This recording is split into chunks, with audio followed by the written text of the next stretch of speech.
London After Dark. At this time, the Columbia Broadcasting System brings you a special broadcast, Life in a Blackout in the capital of Great Britain. During the next half hour, you will be in various parts of London, a city which had 3 air raid alarms today, the nerve center of empire. There will be pickups from various points in London, accounts of work, yes, and of play in this great city of a nation at war. And so we turn you over to Columbia's staff in the British capital, and we take you now to London. The hub of the British Empire in wartime, seen through Canadian eyes, through English eyes, and through American eyes. London at work and at play, from the unceasing grind of England's war effort to the relaxation of the crowds off duty. Come with us round London after dark in wartime.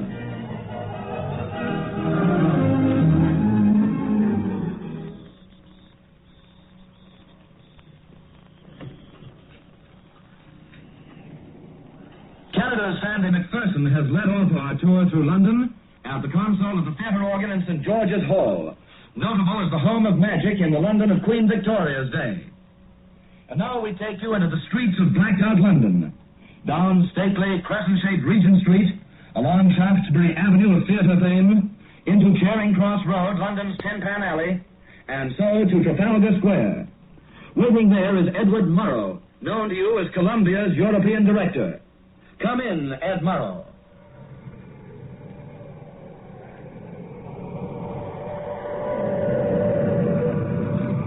This is Trafalgar Square.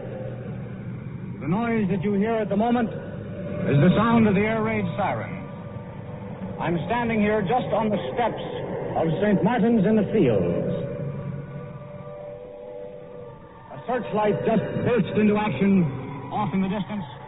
One single beam sweeping the sky above me now. People are walking along quite quietly. We're just at the entrance of an air raid shelter here, and I must move this cable over just a bit so people can walk in. I can see just straight away in front of me Lord Nelson on top of that big column. There's another searchlight just square behind Nelson's statue. I'll just let you listen to the traffic and the sound of the siren for a moment.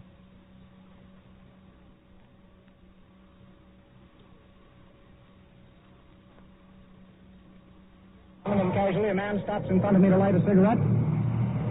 Here comes one of those big red buses around the corner. Double-deckers they are. Just a few lights on the top deck.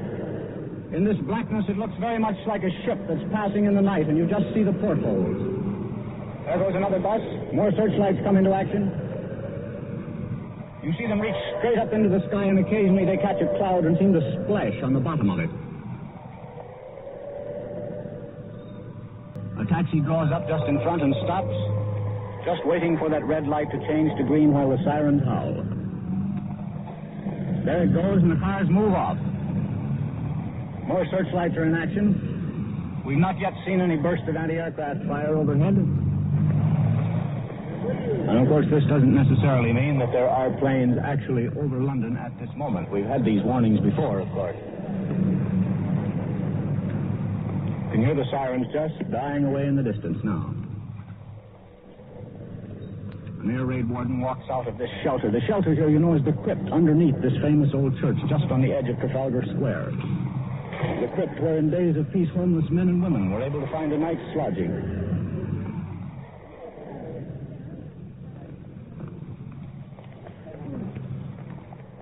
Just here now, the steps of people coming up into this old church. And so, farewell Trafalgar Square. And now, after that unexpected air raid warning, we're going to take you to one of London's most ultra hotels, where behind the blackout drapes, men and women are dancing in the main ballroom. We'll see what the effect is over there after the air raid warning.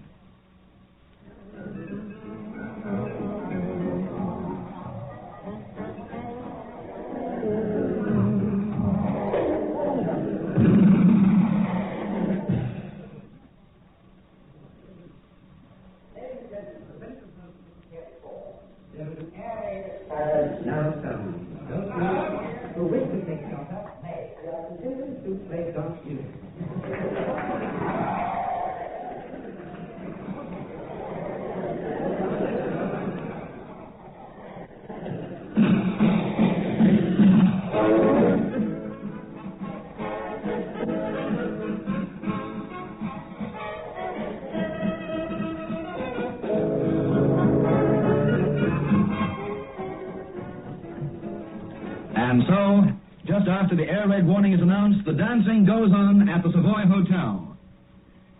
The Savoy, of course, is one of London's most famous hotels. Upstairs are suites named after the Gilbert and Sullivan Savoy operas. Below stairs are the kitchens and cellars.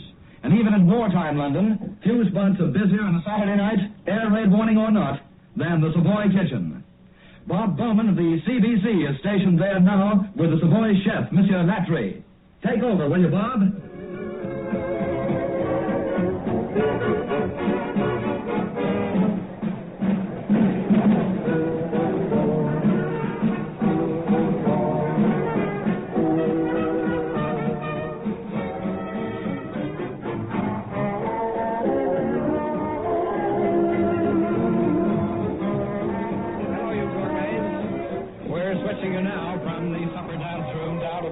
Kitchen here, and what you're hearing is not excitement because of an air raid, but just the busy orders providing people with meals there. And of course, I'm sure you're all licking your lips because this kitchen, as probably a lot of you will know, is provided over by no less a person than Francois Latry, who is certainly one of the most famous chefs in the world. As a matter of fact, his culinary ability has brought him honors from many parts of the world. He's a Chevalier of the French Legion of Honor, and he also is a holder of the Order of the Cordon Rouge, which was established by Queen Mary. Well, tonight he's presiding over this white tile kitchen with its red floors, its battery of chefs, and flying black-coated waiters who are serving those people who are staying on and still dancing upstairs. It's wartime, and we have rationing. Nevertheless, I don't think you'd notice any difference at all. The menu tonight includes 8 hors d'oeuvres, including caviar, 8 different kinds of meat and game, and nevertheless, I don't want you to think that we're living luxuriously, sort of out of keeping with the war effort. Printed in red letters on the menu is this sentence: by agreement with the Ministry of Food, only one dish of meat or fish or poultry may be served at a meal. Still, that's not a great hardship, is it, not to be able to have both fish and meat? And even at that, the genius of Mr. Latry comes into effect because he's designed marvelous croustas and plats de travail, as he calls them, which have a fish base and which can be served before the main course. Things like Crab Maryland and all that sort of thing. Well, here he is, Francois Latry, in his tall white cap. Francois Latry, one of the world's most famous chefs. I'm very happy to say hello to my friends across the Atlantic and to tell them we are well and food is plentiful. The war has not affected my cooking. Well, hasn't the war made any difference at all? Not at all. But not all London's enjoyment. These are dangerous days, wartime days, and not for an instant can the watch on London be relaxed, as, for example, the air raid warning we had a few minutes ago. And so, unobtrusively guarding the city as crowds go home, or as people sleep, or night workers start their shift in armament factories, anti-aircraft guns are posted, searchlight batteries ready in an instant to pierce the sky. Somewhere in London at this very moment, Raymond Glendenning of the BBC is stationed at an anti-aircraft gun post, and we'll hear from him now. Well, here, standing as I am beside the command post of an anti-aircraft battery somewhere in London, I'm able to give you a picture of Britain at war, Britain in action. Beside me at the moment are many khaki-clad figures, all with steel helmets and with their gas masks at the alert. Just over 10 minutes ago, the siren sounded, warning the civilian population that an air raid was in progress. Before that, the alarm had been given here, and men had rushed from the huts where they were sleeping to their posts, manning the 4 guns, each in its own emplacement, and this central control point. The working of an anti-aircraft unit is entirely done from the command post. The instruments are on either side of us. As I stand here, just beside me is the spotter of the identification telescope, which is first able to locate the plane in the beams of the searchlights. At the moment, our actual enemy planes are no longer in our vicinity. We know the drones are overhead, but they seem to have gone away from us now to the northward. And at the moment, the spotter is only using a pair of binoculars. As soon as the searchlights, which about a few seconds ago were zigzagging across the sky, stabbing in all directions, a myriad shafts of light looking for those enemy planes.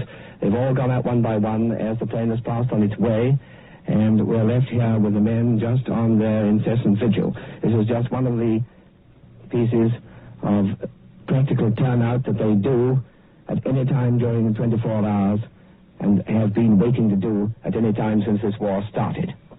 Now, beside me is this spottle identification telescope, which as soon as the searchlights will get onto an enemy plane, will locate it.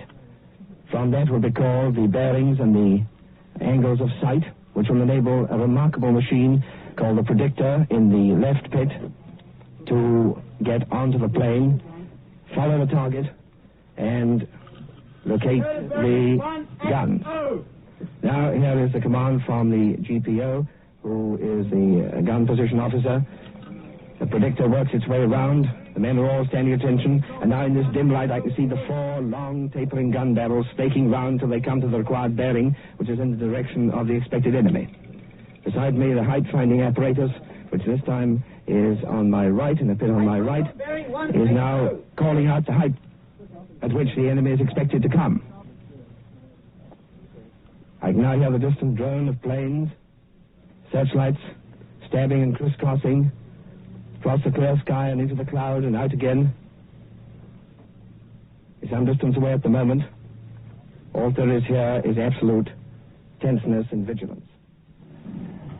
That was an anti-aircraft gun post, and no less vital than searchlight units and anti-aircraft batteries is another now familiar aspect of the London wartime scene. Air raid precautions, known simply as A.R.P. And so next we're going to take you to an A.R.P. post just a few minutes after an air raid warning has sounded, where Larry LeSueur of CBS is waiting to set the scene as he sees it. Hi. Good evening. This is Larry LeSueur. The London air raid sirens have just sounded. I'm standing in the vast basement of one of the largest apartment houses in the world. Around me are about 100 people, but they're only a small fraction of London's great air raids precaution force, which is ready to push to the scene if bombs are dropped in this area. This is the organization. The one which the British gift for reducing everything to initials has shortened until it's simply called A.R.P.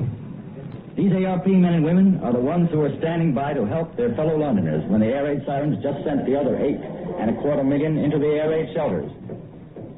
As I said before, the sirens have just sounded. And here's how the mechanics of this great air raid precaution system worked. Perhaps some half-dozen German bomber pilots penetrated the coastal defenses of Britain a few minutes ago, and they're heading for London. There may be only a half-dozen of them, but the killing powers of each man has been multiplied to incredible limits by science and high-explosive bombs. An observer in a lonely observation post spotted these German raiders coming over. He telephoned the information to the Air Force Fighter Command, and the Fighter Command determined what point the raiders were heading for. It was London. Then they phoned the London Control Center a few minutes ago, and that telephone message was passed on to the place where I'm standing now, about 10 minutes ago. The message said simply, air raid's message yellow. The word yellow stands for the same thing it does in traffic signals. Be on your guard. Everyone here grabbed up their equipment and stood up expectantly, with a keen look on their faces, men and women both. Then the telephone rang again. The words came through, air raid's message read. And a few minutes later, the agonizing wail of the London sirens began, rising and falling in their quavering note. The people in this A.R.P. station all got their equipment ready now, and they started the motors of their first aid cars and their ambulances. The doctor on duty is busy sterilizing his instruments and preparing his bandages. The German bombers may be nearby now. There's a drone of engines in the air. I can't tell, though, whether they're British or German planes. If a bomb drops in this A.R.P. district, a telephone call or a messenger will instantly bring the news of its location. And each of these blue-uniformed A.R.P. men and women carrying their full equipment, which consists of steel helmet, gas mask, gas clothing, boots, first aid equipment, and flashlight, will be driven to the scene in ambulances at fire engine speed. Now, for your benefit, Mr. William Sutton, superintendent of this A.R.P. Bureau, has arranged for a practice air raid bombing call to arrive at the station, although no bombs have been dropped nearby, so far as I know. We'll see how long it takes his men and women to get going. There goes the telephone now. Air raid message, raid. Stretcher part 10-1, stretcher party. 1 ambulance, 1 car to 114 High Street, Sector 220. Messenger! Picture party, 120 Party 41. Right. You're into the 114 Grove High Street. 1 ambulance, 1 car, 114 High Street. Don't forget your helmet.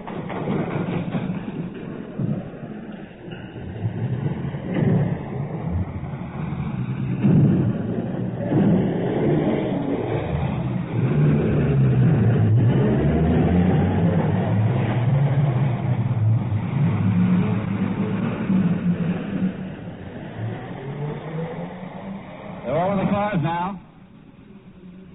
They're out of the station already. They've gone. Well, you've just heard the way that 2 vital spots in London's defense system reacted to an air raid warning.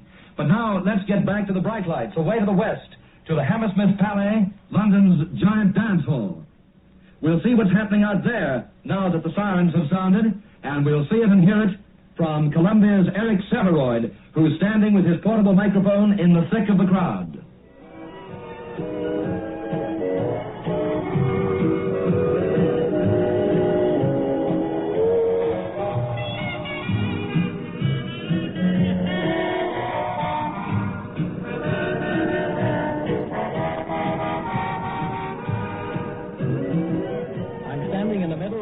Big dance floor. I guess it's the biggest in England, and it's got the biggest crowd I ever saw trying to dance in one place at one time. There are 1,500 people in the place at the moment.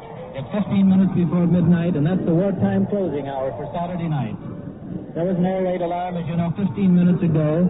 The orchestra leader simply announced they'd go on playing if the crowd wished to stay, and I don't think more than a half a dozen people have left. They simply put up a big cheer and went on with their song. Eddie Toll's orchestra is playing a song called A Nightingale Sang in Berkeley Square. This crowd loves this song, and judging from the last one, they're partial to Oh Johnny. We're a long ways from Berkeley Square. We're a 6:20 bus ride from the heart of London. They come here by bus and subway. This is not Mayfair. Nobody comes here to be seen or to see. They come to dance for the pure pleasure of dancing. And any American who thinks the British are a phlegmatic race should see them dancing around me here tonight. They love dancing, and these shop girls, these workers, these grocers' clerks, these people who make up the stuff of England, they dance wonderfully well. They're not all English by a long ways. The New Zealanders, Australians, and Canadian soldiers and sailors are here, and I just met a couple of Texans now in the RAF. There's a few French and Polish soldiers, and there right in front of me is a grave-looking Dutch officer in his well-tailored green, just gliding past. When they come in, these men take off their army boots and they're given little black dancing bumps. This was a dance place at the end of the last war. Well, it seems that it takes more than an air raid siren to dampen the gaiety at the Hammersmith Palais. But now, another long hop back to London's West End from west to east, to the hub of the universe, center of cosmopolitan life in happier days, which we hope will soon return. We're taking you to London's heart of hearts, where on a balcony, stories about Piccadilly Circus, Vincent Sheehan of CBS is standing to describe Piccadilly after an air raid warning.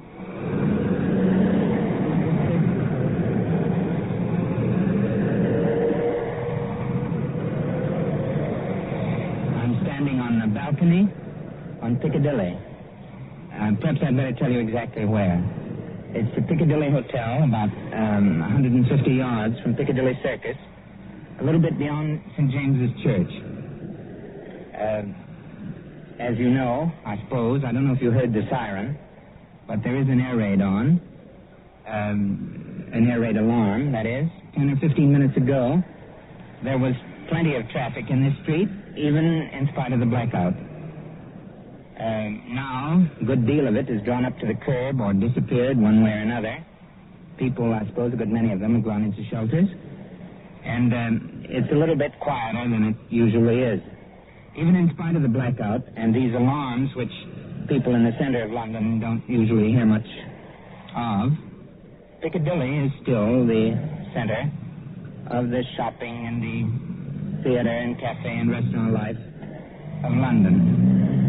I had dinner not long ago in a restaurant just off Piccadilly Circus, where there were Hungarians and Austrians playing their music, much as usual. The food didn't seem much different, nor did the crowd, except there were a lot of officers and people on leave from the Army and the Navy Saturday night. They played Viennese waltzes and other music of those countries which no longer are able to play their music. The traffic seems to be not very much disturbed by the air raid. We've got taxis, and you probably can hear, I don't know whether you can hear or not, the buses still going on, some of them. The moon has just come up over the black buildings over there on the other side of Piccadilly Circus, the Criterion Restaurant. And the searchlights, which a few minutes ago were stabbing the whole sky with great long beams, seem to have disappeared altogether. Well, that was Piccadilly in the blackout during an air raid warning. And now from Piccadilly we take you to a London terminus, smoky, sprawling Euston Station. It only costs a penny to buy a platform ticket, which allows us to mingle with the travelers who are about to leave for night rides north. And at Euston we're going to hear from Michael Standing and Winfred Vaughan Thomas, both of BBC. Well, you're on number 13 platform at Euston Station, and let me tell you right away that this air raid warning has had very little effect here except to slow things down and quiet things down a bit. The platform's dim. There are only those very faint blue lights, blue discs lighting up the numbers of the platform, a few little dim red lights, and otherwise complete and abysmal darkness. Well, we are here on this platform to watch the 11:55 up to Manchester start off on our journey. She's got a couple of minutes yet before she starts off, and she's drawn by the Royal Scots, number 6100. You've seen that powerful crimson beauty out there in the United States and Canada some 7 years ago, and now here she is, back here in our own home country, and going to draw 11 coaches and our complement of passengers out on our routine journey up to the north. Well, Euston's a fairly busy place in this wartime, as the station master, Mr. Harrison, will tell you for himself. That's right, isn't it? Very busy, just a pleasant time. Practically 50% of our mainline trains today have been duplicated. Incidentally, within the last 2 hours, we've dealt with approximately 200 tons of newspaper traffic, which is going all over the British Isles. Well, we watch the newspapers being loaded up tomorrow morning, newspapers being taken up to the north. Well, now this train has a moment or two before she's due to leave, and so let's spend that moment or two pushing through the doors of the YMCA Canteen and see what's happening in the canteen. Well, here in the canteen, we've had a constant stream of men in uniform coming in all through the night. Sailors were joining their ships, and soldiers piled high with rifles and equipment, and they all seem to want that quick cup of tea. Well, they've been getting it, too, with clockwork efficiency, because the canteen's been run by an American lady, Mrs. Lieber. Well, she's got a job on, all right. Everybody in the services turns up here sooner or later, and they get not only tea, but quick meals, just like the burly seaman Bob Smith, who's been tucking in here all night. What have you been eating, Bob? Some egg and chips, and really enjoyed it. Been travelling all day, but you get plenty of food in this country, so you've not been much to worry about as long as you get a good freight. Well, it's largely due to a seaman like Bob Smith that we're getting that food, but his pal, who is Sapper Hilling, he's also been tucking in. Yes, we've had a jolly fine evening there. We've had eggs and chips and plenty of tea. That's the main thing, as long as we get something to drink and some good food. And they've got that. It takes more than bombs to stop these boys getting into this canteen, and it takes more than bombs to stop that 11:55 going out. And we take you back to the platform now to see if she's getting out on time. We'll pause for a moment, and we're just waiting for the guard to swing his green lamp that's going to set this mighty giant train in motion. And here he is. He comes stumbling along back to the van at the rear of the train, and in a moment she'll be starting off on her journey to the north. There's a little activity. All the doors are closed, all the windows, of course, blacked out, and in a moment or two she'll be pounding away through a blacked out Britain up to Manchester, which she'll reach in about 4 hours' time. There's still a moment or pause. She's just a trifle late. Of course, this air raid alarm has delayed the arrival of some of the goods that are being carried on her, and the last block of newspapers was only piled into the van just a moment or so back. Is she going to start in time? Well, we haven't got the road yet. She hasn't got the road yet.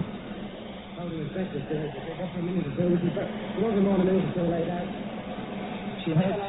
She She may be a month or two late, but at that rate, you'll see there goes the whistle. I don't know whether we've got time to see how that chop out. I don't think we have, but Well, seems the only effect of that air raid warning at Euston Station was to make a train a couple of minutes late. And now to our final port of call. Standing in the shadow of the cenotaph monument to the fallen of the last great war is someone who needs no introduction to you wherever you may be. To close our tour of London after dark and London in an air raid warning, J.B. Priestley. I'm sitting at an open window in Whitehall. The roar of traffic has dwindled to the few noises that you probably hear because, of course, of the air raid warning. We still get a few buses passing, a few cars. Just opposite me is the tall, pale, rather ghostly shape of the cenotaph commemorating 1 million dead, many of them friends of mine, boys that I played with as a boy, men that might have been leaders now. Behind are the great government offices, the Home Office, the Colonial Office, the Treasury, the heart of our great capital city. It's also historic ground. Henry VIII married Anne Boleyn near here. Elizabeth saw Shakespeare's plays and the masks of Ben Jonson near here. Charles I was executed a few yards from where I'm sitting. It's historic ground, and I think today it's probably more deeply sunk in our world's history than ever, because it's the very center of the hopes of free men everywhere. It's the heart of this bastion, this great rock, that's defying the dark tide of invasion that's destroyed freedom all over Western Europe. Soon, I hope, the all clear will come. Soon, I hope, London, which has worked hard all this week, can go quietly to bed, can go to sleep. I hope it will dream of a better world, a world when it will take the balloons out of the sky and the planes, dream that dream and not sleep too long, but make that dream of a better world come true. Good night.